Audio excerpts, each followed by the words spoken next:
Born into the world in 1862, Joseph Merrick fostered an unusual problem that made his appendages develop extremely large. Joseph Merrick was a healthy baby until he was 21 months when his lips began to swell. This was followed by the development of a bony lump on his forehead, which later grew. The skin on his face also grew and became very loose. By the age of 5, he was showing more extreme signs of deformities. His right arm was at least twice the size of his left arm, and his feet were also enlarged and deformed.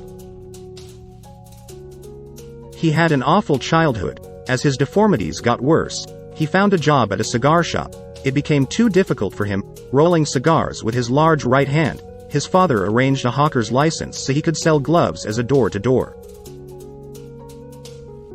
He was so miserable at home, he ran away several times.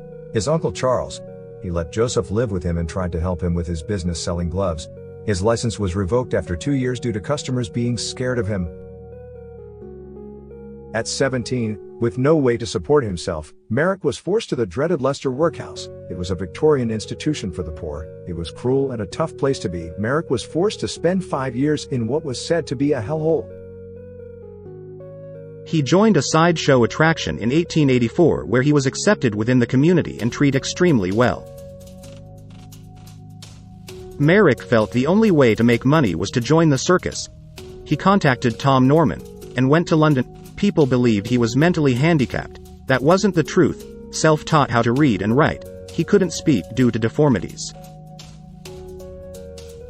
During the mid-late 1800s, thousands of Londoners would go to freak shows to gawk at people society had rejected: the disabled, the fat, the tall, the bearded ladies, Siamese twins.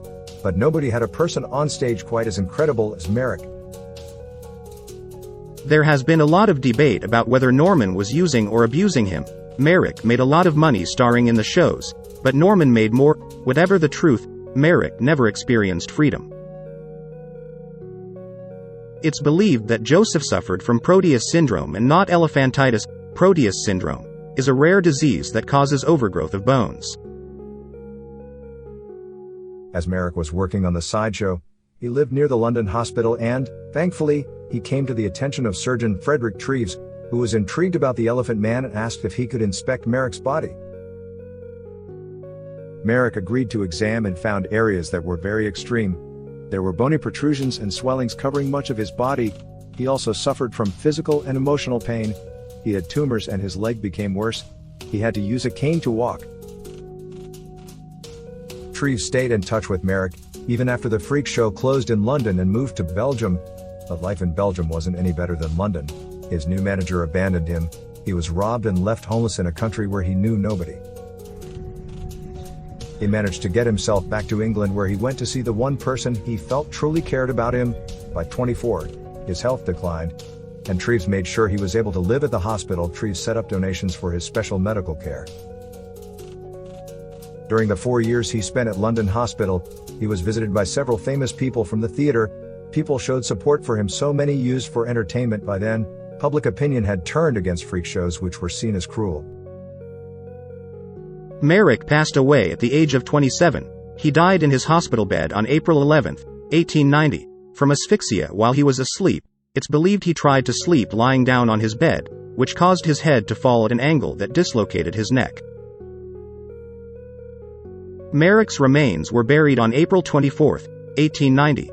Their precise whereabouts were unknown until Joanne, author of Joseph, The Life, Times and Places of the Elephant Man, recently traced them to the London cemetery. Now, his story lives on.